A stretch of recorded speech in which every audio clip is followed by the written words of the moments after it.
Au sommaire, la proclamation des résultats du premier tour du BEPC session 2023.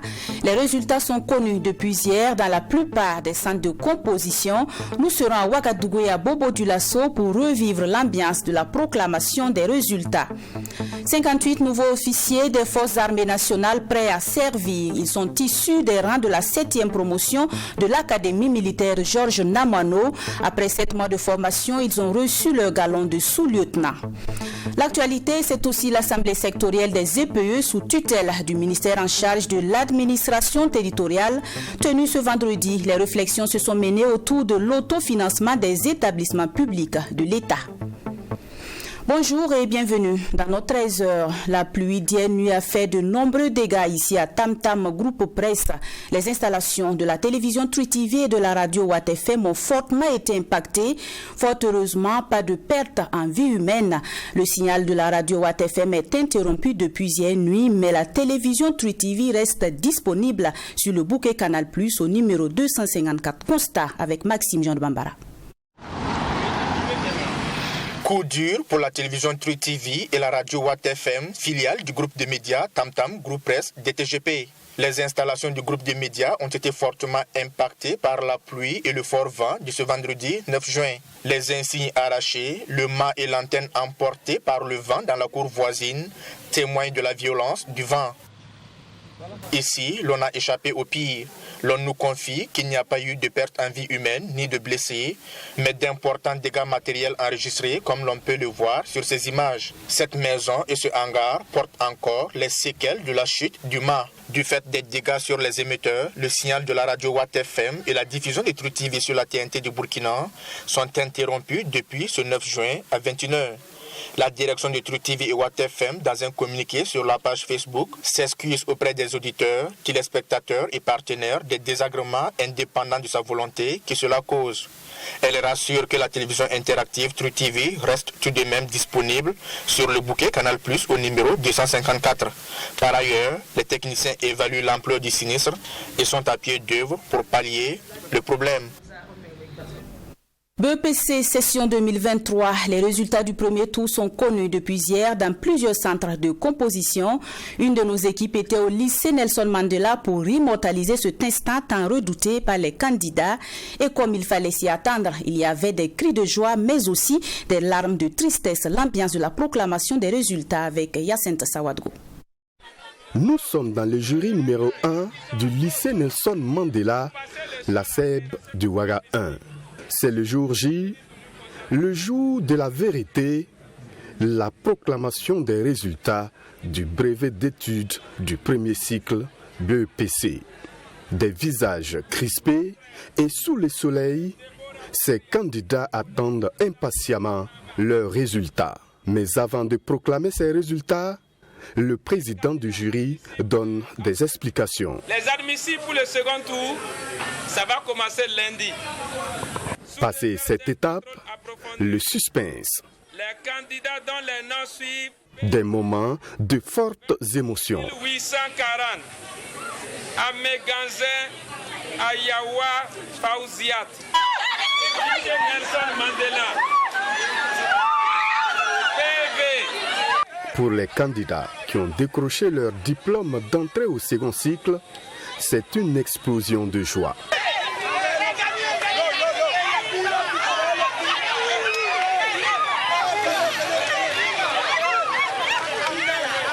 Oui, ça me plaît trop. Je suis très fier, je suis très content. Merci. Très content même. Oui. Je suis contente. Ça va maintenant. Pourtant, bon, je ne me croyais pas capable d'avoir, mais maintenant, vraiment, ça va. Et puis, je me sens contente, quoi. Il y avait trop de doutes. C'était pas comme ça. Je suis admise. Premier tour au BEPC. Session 2023. Je suis très contente. Je suis fière parce que j'ai bossé. J'ai bossé dur et je savais que je ne pouvais pas échouer.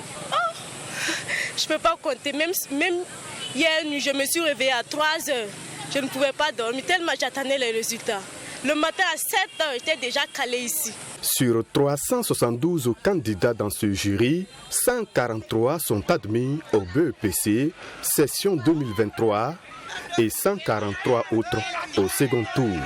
Le président du jury, Karamoko Ouattara, apprécie positivement le taux de succès dans son jury. Cette année particulièrement, tout comme les autres années, on voit que au jury 1, nos résultats sont beaucoup acceptables par rapport au travail des élèves en classe pendant les moments de cours.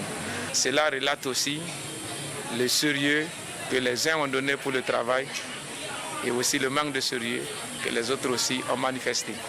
Parce qu'on remarque que chez les élèves, c'est vers la fin de l'année qu'ils veulent se rattraper. Or, un BPC se prépare depuis le début de l'année. Toujours selon le président du jury numéro 1, les différentes étapes de l'examen se sont déroulées sans grande difficulté. Notons que les épreuves du second tour du BEPC sont prévues le lundi 12 juin pour les ajourner. Même ambiance au centre Bobo 1 et au lycée Ouézin Koulibaly de Bobo du Lasso. Serge Bado a fait le tour de ces établissements pour vous. Regardez. Le regard perdu, l'angoisse qui se lit sur les visages, des équations à multiples inconnues se résolvent dans le cerveau. C'est l'ambiance ici qui se lit sur les visages au lycée Ouézin Koulibaly en attendant la proclamation des résultats. Et quand le président du jury 1 se présente, l'atmosphère change. Des larmes de joie pour certains et de tristesse pour d'autres.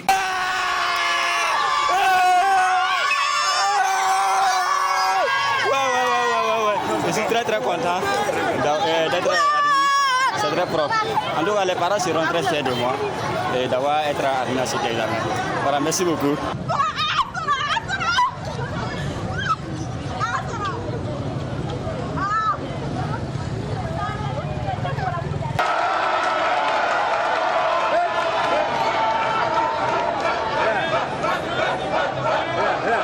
Pour le président du jury 1 du centre Bobo 1, Tomo Oumar, les épreuves du premier tour du brevet d'études du premier cycle se sont bien déroulées dans l'ensemble, même si la moisson n'a pas été bonne. Dans l'ensemble, l'examen s'est bien passé parce que nous n'avons pas eu d'incident jusqu'à la fin et la correction aussi s'est bien déroulée. En tout cas, tous les correcteurs, tout le monde était satisfait. Nous avons pu délibérer également avec ce nouveau logiciel, avec des soucis qui ont été levés au fur et à mesure. Donc aujourd'hui, je pense que le logiciel est prêt. C'est un nouveau outil qui est en expérimentation. Et ça a pu nous fournir des résultats que nous avons vérifiés candidat par candidat. Et en tout cas, on n'a pas trouvé d'imperfection, c'est propre. Ces résultats qui nous ont été donnés sont corrects. Cela permet de rassurer au moins nos supérieurs. Alors, pour le déroulement d'ensemble, on ne se plaint pas, je pense que ça va. Les résultats, nous venons de proclamer ces premiers résultats du premier tour. Alors, le jury compte 364 candidats inscrits, un absent. Alors, ça veut dire qu'il y a 363 qui ont composé. 20% d'admis et 60% ajournés au premier tour. C'est ce que l'on peut retenir de cette session 2023 du brevet d'études du premier cycle dans le centre Bobo 1 et dans le jury 1. Les épreuves du second tour sont prévues pour le lundi prochain.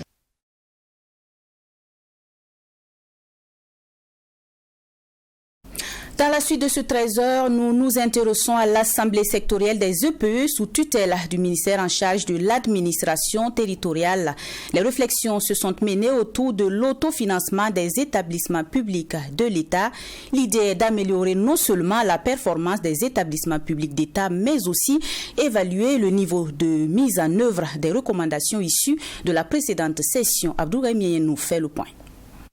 Cette session de l'Assemblée sectorielle des établissements publics de l'État sous tutelle du ministère de l'Administration territoriale et de la Sécurité vise à préparer l'Assemblée générale des EPE. Cette rencontre permet d'évaluer le niveau de mise en œuvre des recommandations issues de la dernière Assemblée sectorielle. Pour le ministre en charge de l'Administration territoriale, le colonel Boukare Zungrana, l'objectif est d'aboutir à l'autofinancement des EPE à travers l'amélioration de leurs performances. Il faut que l'autofinancement soit assez conséquent pour qu'on puisse migrer vers une société d'État pour s'affranchir de la subvention importante de l'État. Donc c'est le souhait pour tout EPE, c'est de migrer vers une société d'État. Donc c'est important d'encourager les uns et les autres à travailler à améliorer le niveau de recouvrement des recettes propres pour avoir un autofinancement satisfaisant et puis atteindre l'objectif qui est fixé. L'évaluation des EPE sous tutelle du ministère en charge de l'administration territoriale indique des contre-performances en dépit de quelques résultats satisfaisants. Concernant l'évaluation, les efforts doivent davantage être fournis au regard des contre-performances enregistrées sur certains indicateurs d'efficacité et surtout d'efficience. J'invite donc les organes de direction et les membres des conseils d'administration des EPE à travailler dans le sens d'une plus grande efficacité et efficience de nos EPE. Parmi les EPE sous tutelle du ministère en charge de la sécurité, il y a l'ONI, Office national d'identification, qui connaît des difficultés dans la délivrance des documents d'identification. Cette rencontre permettra d'échanger sur le problème, selon le ministre qui affirme par ailleurs qu'il s'agit des problèmes d'exécution de contrats. Vous savez que les CNB, comme les passeports, c'est à partir d'un contrat que cela est établi. Et si dans l'exécution du contrat, il y a des problèmes d'exécution, on est obligé de s'arrêter, de faire une halte, d'échanger pour trouver la meilleure voie. Donc à un moment, effectivement, vous avez vu qu'on n'avait pas suffisamment de matières premières pour les CNB, mais je crois que cela est réglé. Mais c'est un problème contractuel qui va naturellement trouver une solution dans les quelques temps à venir. Les établissements publics d'État sous tutelle du ministère de l'Administration territoriale, de la décentralisation et de la sécurité sont l'Office national d'identification ONI, l'École nationale de police, l'Académie de police, l'Office national de sécurisation des sites miniers, l'Institut supérieur des études et de la protection civile et l'Agence nationale de développement des collectivités territoriales ADCT. Rendons-nous à présent au Kandiomo Ouedraogo. Après 7 mois de formation, les 58 élèves officiers issus des rangs de la 7e promotion de l'Académie militaire Georges Namoiano sont désormais aptes à servir. Ils sont déclarés admis et dignes de porter les galons de sous-lieutenant. La cérémonie de port d'épaulettes avec Alexis Wenkouni Belemnaba. Les forces armées nationales renforcent ses effectifs avec 58 sous-lieutenants issus de la 7e promotion. Fruit de l'Académie militaire Georges Namoiano de Pau, ces officiers des forces armées nationales sont composés de 32 élèves stagiaires de l'armée de terre, 4 de l'armée de l'air, 13 de la gendarmerie nationale et 9 des services. Ces jeunes officiers ont durant 7 mois appris à s'approprier les rudiments du métier des armes et des contraintes de la vie de l'officier. Le chef d'état-major général adjoint des armées, colonel Moussa Diallo, juge satisfaisant les connaissances nécessaires pour obtenir leurs emplois au sein des forces armées nationales. Le major de cette promotion reçoit ses épaulettes des mains du ministre en charge de la Défense. Soyez aussi des officiers dignes, compétents et professionnels.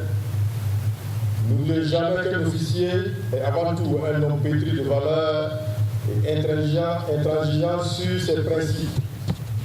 Rappelez-vous en particulier du sens de l'honneur, de la dignité, du don de soi, mais aussi de l'unité et de la loyauté. Loyauté vis-à-vis de vos chefs, mais aussi et surtout vis-à-vis de ce grand peuple que notre institution a le devoir suprême de servir. Pour le délégué de cette promotion, après avoir passé de dures épreuves qui ont permis de renforcer leurs capacités physiques et mentales, ils sont désormais prêts pour combattre aux côtés de leurs dévanciers déjà engagés sur le théâtre des opérations contre les forces du mal pour la reconquête et la sauvegarde de l'intégrité territoriale. Nous sommes prêts à combattre aux côtés de nos dévanciers les forces obscurantistes jusqu'à la victoire.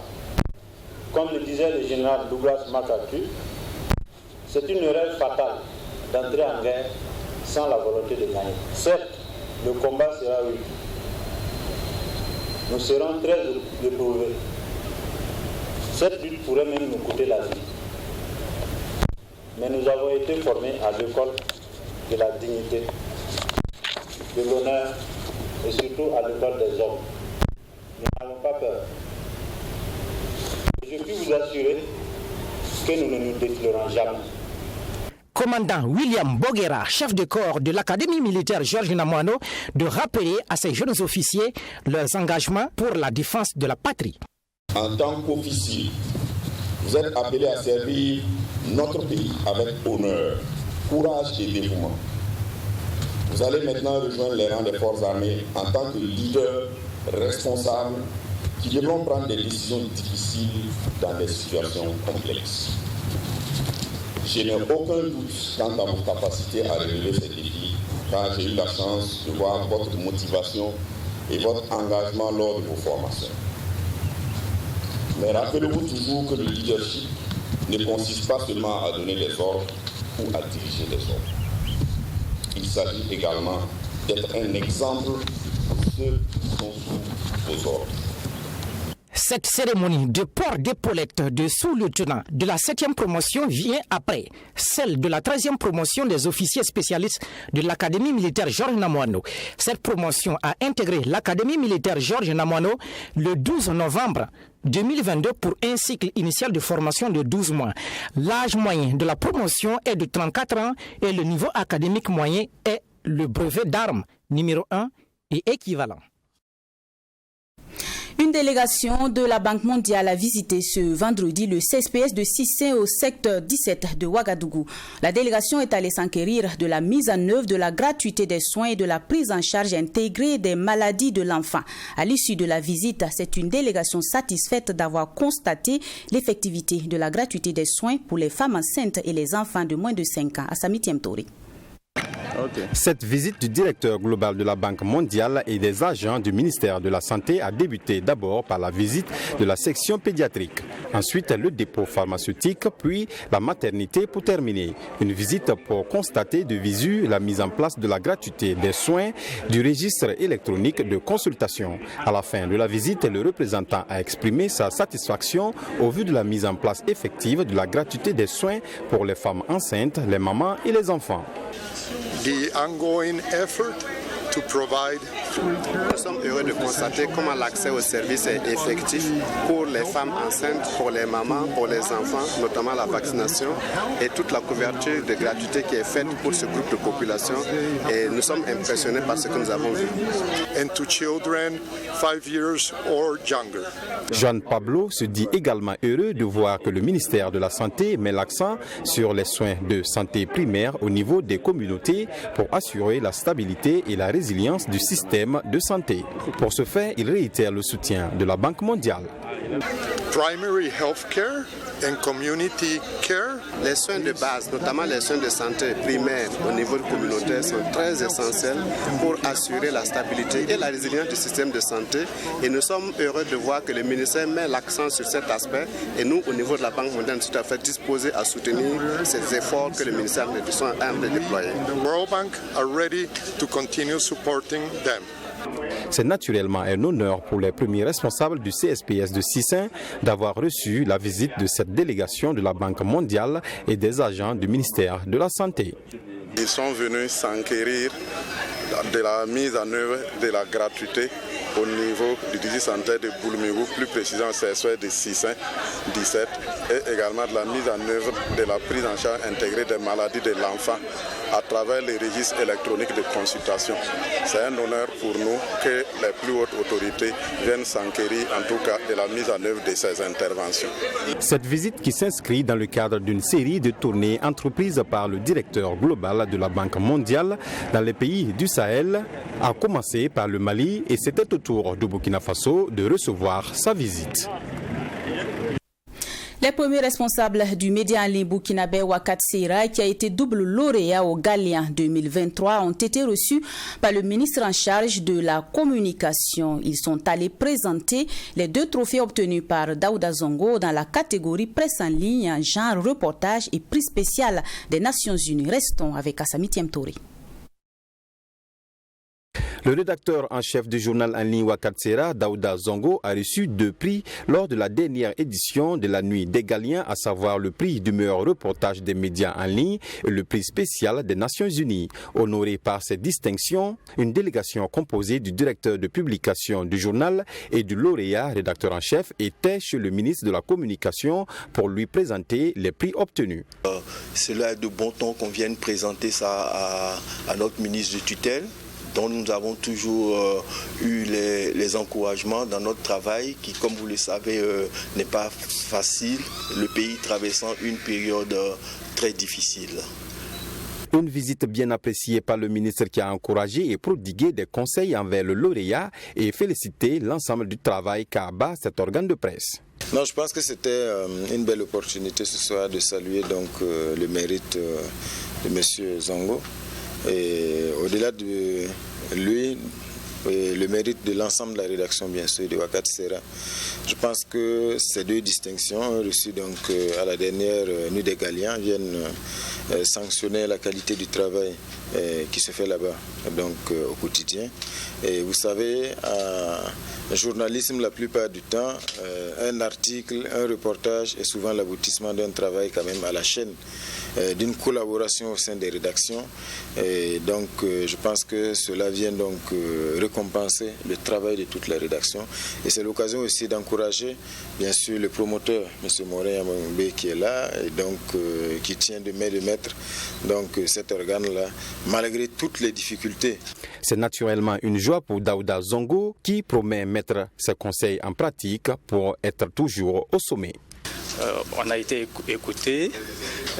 Nous allons essayer de mettre en application les conseils donnés par le ministre et essayer de prendre le pas, suivre le pas des dévanciers pour être des gagnants, toujours des gagnants. Après près d'une demi-heure d'échange, cette audience a pris fin par des vœux. Feuilletons à présent la nouvelle parution du docteur Moumouni Zungrana. L'ouvrage est intitulé « Poétique du tragique dans les chansons funéraires des Mossé ».